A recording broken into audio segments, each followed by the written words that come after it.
So it should stay fairly robustly where you are unless you've had a life-changing experience, in which case you will understand how you've moved. Okay, it is not about your IQ. It is not about your maturity. It doesn't mean you're ill. It doesn't mean you are vastly intelligent if you get one or the other. It is not measuring anything about your intellectualism or your schizophrenia or anything. It is measuring your type. And the first type we start with is, are you an extrovert or an introvert? Are you the type of person that thinks inwardly or externally? Both of them are nice, happy people. Both of them are good people. Because you're an introvert, you're not bad, or because you're an extrovert, you're not bad. But, and the way I describe it is this, and I'm talking extremes for the purposes of this.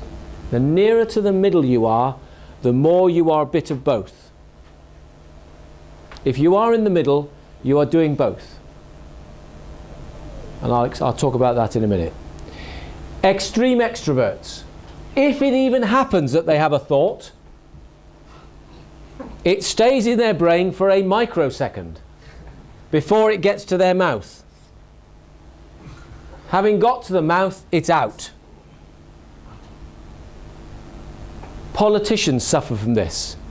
They say things they didn't mean to if they're extrovert. And if there is nobody there to respond to them, it just disappears. I get so frustrated when I'm talking to my wife, when I talk. And I caught her out the other day. I said something to her, and it went straight past her, out the car, into the wild blue yonder, never to be seen again as a thought. Because nobody stopped. You know the idea of sonar radar, don't you? That it bounces and comes back. Without somebody saying something back, an extrovert is utterly lost in this world. Because there's nothing to come back to their brain. There's no return mechanism. She is an introvert, and she said to me, I did respond. And I was looking at her. I'm putting this on tape. And I was looking at her, and she did not mutter a word, and she didn't nod. Because she's an introvert.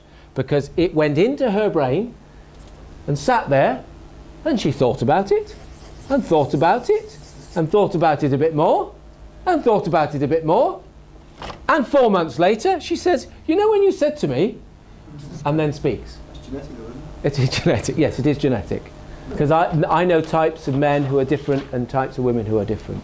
It is not sexual, it's not a sexual basis, it is one type or the other. And it is not about singing and dancing extroverts, shy wallflowers.